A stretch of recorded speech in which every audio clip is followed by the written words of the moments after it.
복음서는 예수님이 직접 쓰신 글이 아닌 제자들, 다시 말해 사도들의 예수 그리스도에 관한 증언을 1세기 중후반 사도들과 직접적인 관련이 있던 저자들이 집필함으로써 형성되었습니다. 예수님의 공생애라는 과거적인 사건을 현재의 시점에서 되돌아보았다는 말이 되죠. 그 되돌아봄의 시각을 결정지은 사건은 예수님의 부활이었습니다. 때문에 제자들은 초기 기독교에서 중요한 위치를 지닙니다. 첫 교회의 지도자들이었던 그들이 어떻게 제자의 길로 들어서게 되었는가에 관한 물음은 큰 관심사였을 것입니다. 오늘의 본문은 그 부분을 다루고 있는데 특별히 12제자 중 첫 제자들이 부르심 받는 장면입니다. 오늘 우리는 세 가지의 시각으로 본문을 보려고 합니다. 하나는 예수님과 제자들 사이에서 오간 대화, 무엇을 찾느냐, 어디에 계십니까? 와서 보라에 담긴 의미를 구하는 것입니다. 둘째와 셋째는 예수님과 하루를 보낸다는 것, 예수님과 함께 본다는 것의 의미를 찾는 것입니다. 안드레와 또 다른 한 제자는 세례 요한의 제자였습니다. 하나님의 임박한 심판 앞에서 죄의 고백을 위한 세례를 받고 구원자를 맞이할 준비를 위해서 뜨거운 가슴으로 요한을 찾아왔을 것입니다. 그러던 어느 날 나사렛 사람이며 요셉의 아들이었던 예수가 요한을 찾아와 요단강에서 세례를 받게 되었는데, 그때 요한이 이분이 바로 하나님의 아들이시며 하나님의 어린 양이시다 라고 증언하는 것을 듣게 됩니다. 이들은 크게 놀랐을 것입니다. 그 다음날 요한과 이 두 제자는 함께 있다가 예수께서 지나가시는 것을 보게 되죠. 요한은 다시 보아라, 하나님의 어린 양이다 라고 말했고, 이 둘은 그 말을 듣고서 예수님을 따라가게 됩니다. 여기서부터 시작되죠. 예수님은 돌아서서 그들이 따라오는 것을 보시고 물으셨습니다. 제테이테, 너희는 무엇을 찾느냐? 무엇을 구하느냐? 바라는 것이 무엇이냐? 입니다. 이 물음은 모든 시대와 상황 속에서 하나님이 인간을 향해 물으시는 음성이죠. 베드로의 주님은 살아계신 하나님의 아들이십니다. 초기 기독교인들의 예수 그리스도는 우리의 주님이십니다. 지금 우리들의 신앙 고백이 모두 이 물음에 대한 응답이라 할 수 있습니다. 요한복음은 첫 제자들의 응답에 요한 교회의 신앙 고백을 담아서 전합니다. 투 메네이스, 어디에 머물고 계십니까? 어디에 거하십니까? 입니다.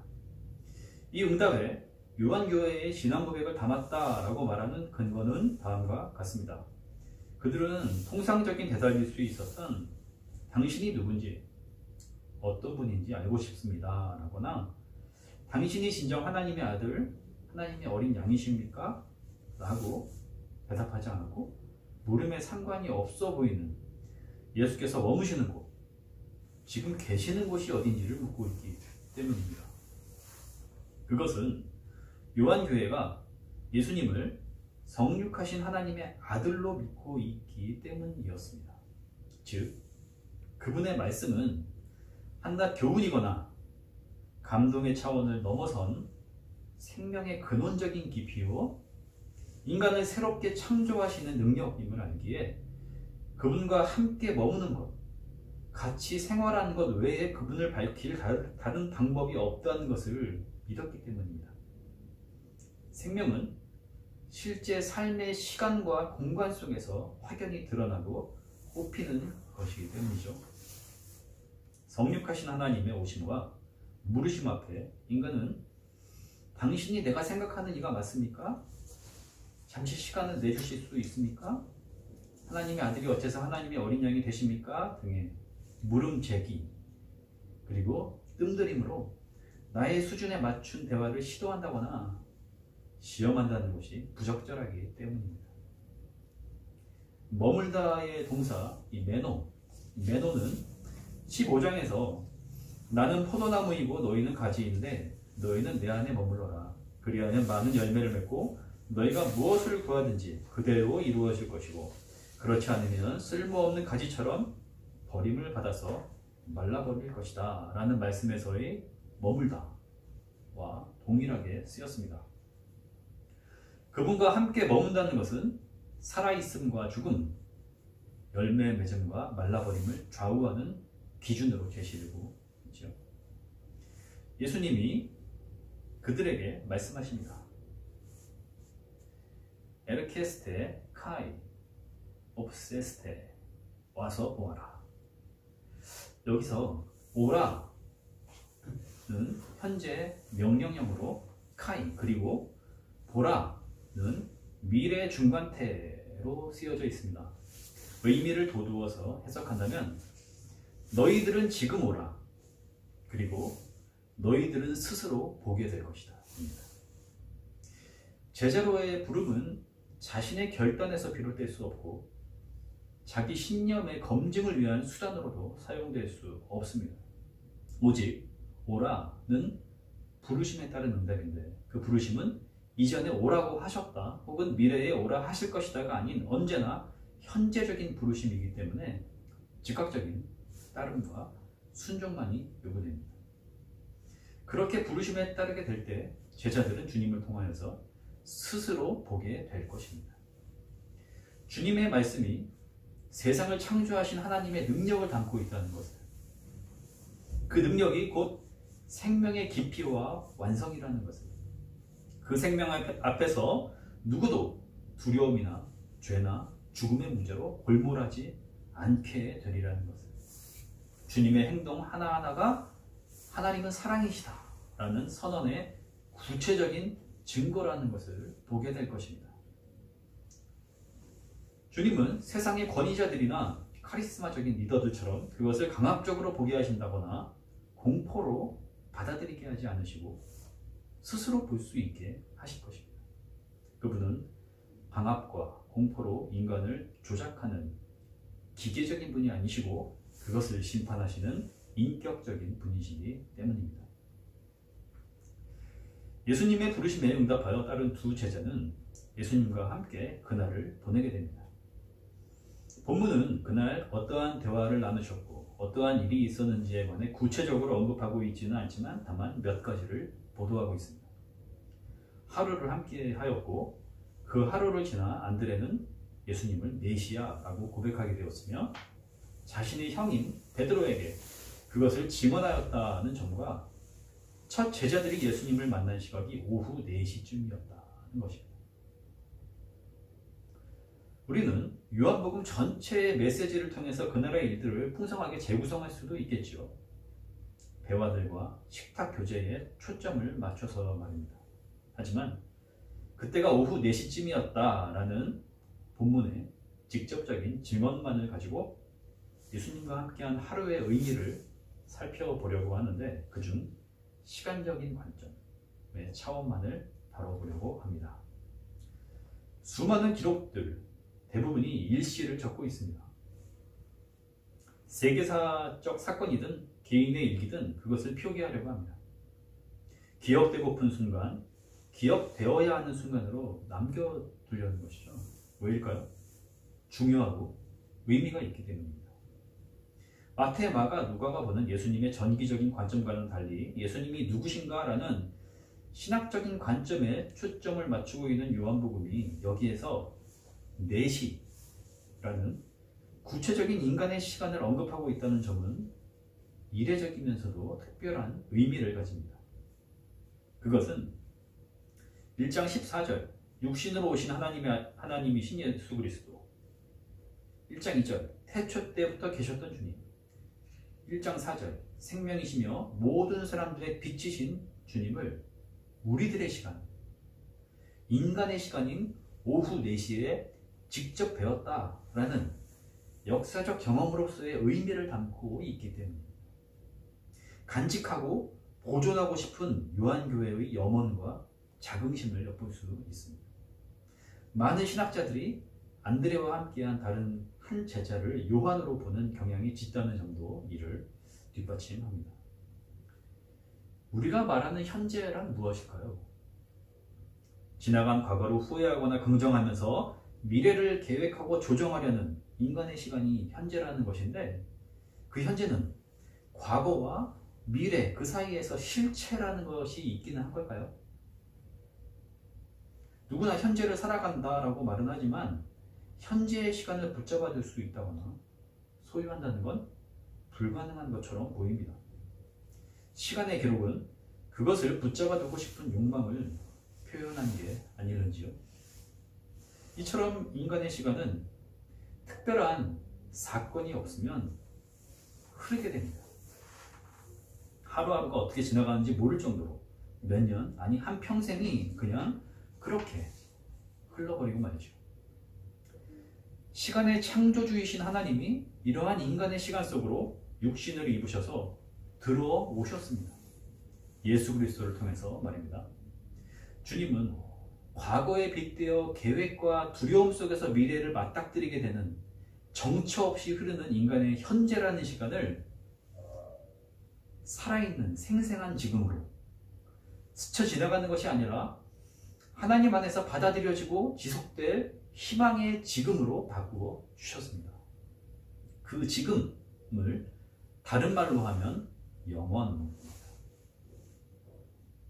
그 기억이 하도 선명하여서 그 만남이 단지 이례적으로 끝날 것이 아니라 언제나 이어질 것을 확신하기 때문에 그 찾아오심이 우연이 아니라 하나님의 오심이며 약속이며 보증임을 신뢰하기 때문에 제자들이 주님을 만난 내시는 영원의 순간이 되는 것입니다. 그리스도인들은 영원한 생명을 누린다라는 말을 자칫 무한대의 시간, 억겁의 시간을 살 수 있는 것으로 생각하는 경향이 있는 것 같습니다. 노환 혹은 질병으로 인해 생의 마지막 순간을 지나는 이들에게 끝없는 지속은 어떠한 의미를 주는 걸까요? 죽음 이후 계속 이어지는 시간을 살게 되리라는 개념은 도대체 무슨 희망이 되는 걸까요?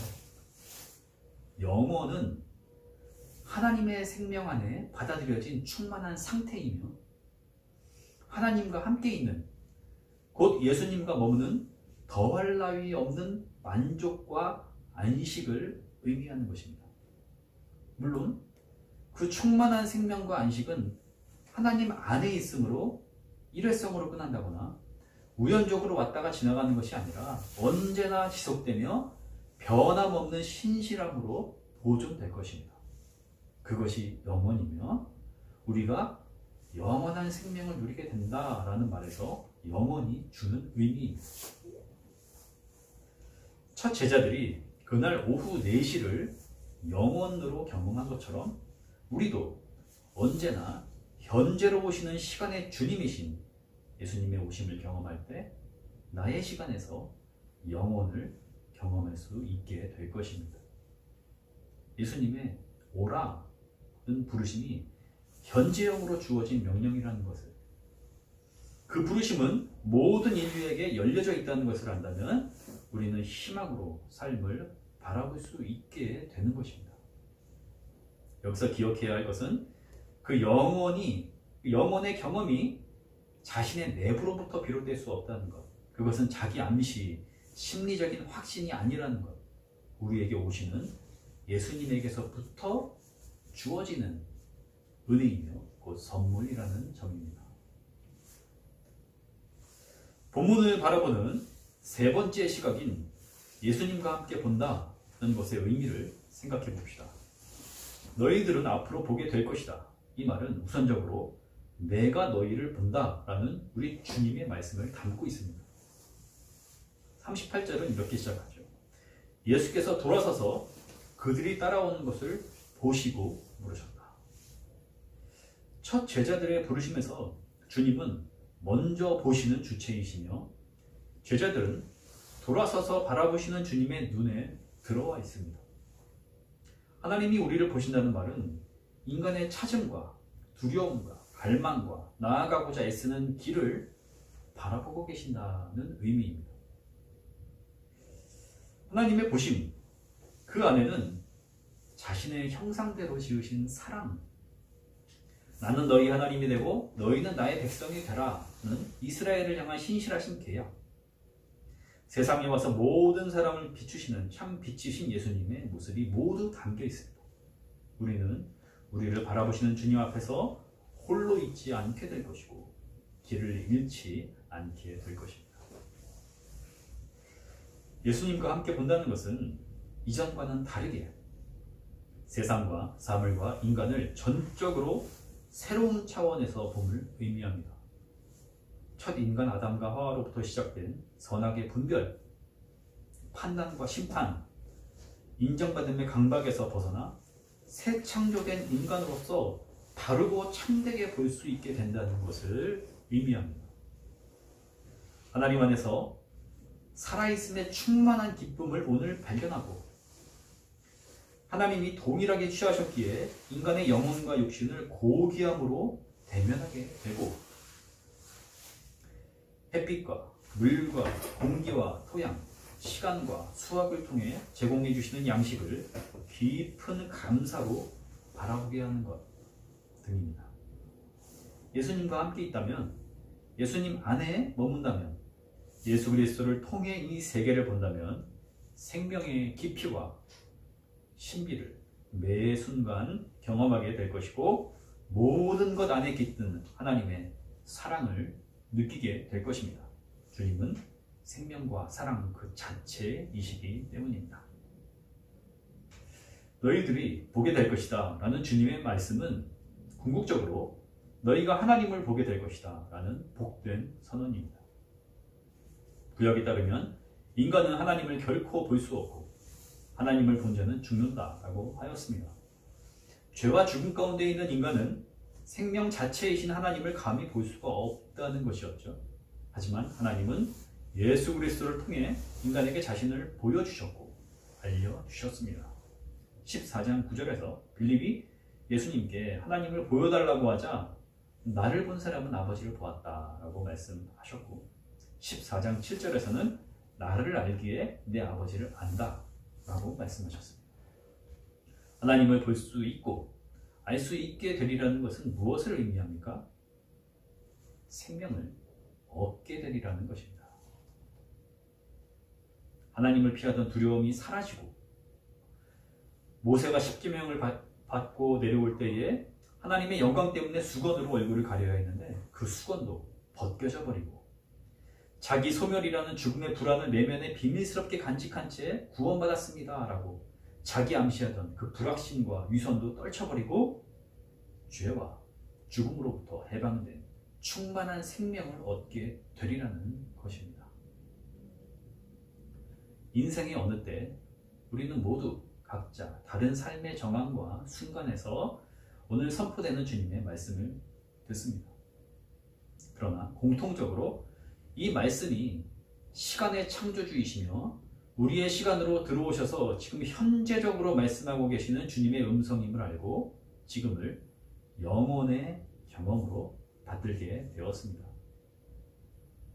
이제 그 영혼의 경험을 여러분의 일상에서 찾아보고 발견해 보십시오. 마치 밭에 감추인 보화를 찾듯 말입니다. 첫 제자들이 경험한 내시처럼 하나님의 영원하심과 그윽하심 앞에서 찰나적인 순간을 사는 작고 작은 내 존재이지만 내가 그분 앞에 서 있다는 것을 하나님이 먼저 나를 찾으셨고 돌아보고 계신다는 것을 느끼는 순간들이 분명히 있을 것입니다. 산을 오르며 고난을 통과하며 홀로 기도할 때 공동체의 사귐에서 함께 나누는 식탁에서 자기를 버리고 하나님 앞에서 인내하는 일터에서 잠들 때와 일어날 때 등에서 찾아보시기를 바랍니다. 본문에서 첫 제자들이 뒤따름으로 경험했고 우리가 일상에서 경험할 수 있는 한 가지를 예로 들며 오늘 말씀을 마치고자 합니다. 걷는 것입니다. 예수님과 함께하는 걸음, 하나님 안에서 내딛는 걸음은 우리가 결코 혼자이지 않음을, 우리 걸음의 목적지가 두려움과 미지의 세계가 아닌 하나님의 품임을, 아버지의 품임을 알기에 언제이고 확신과 기쁨으로 당당함과 기품 있는 모습으로 걸어갈 수 있게 해줍니다.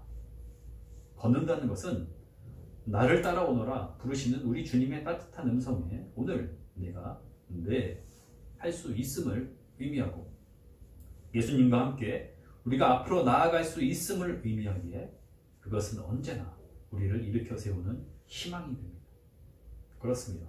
우리는 내딛는 한 걸음 안에서도 내가 길이고 진리이며 생명이라 하신 우리 주님의 말씀을, 영혼의 깊이를 충만히 느낄 수 있으니 주님은 얼마나 좋은 분이십니까? 아멘.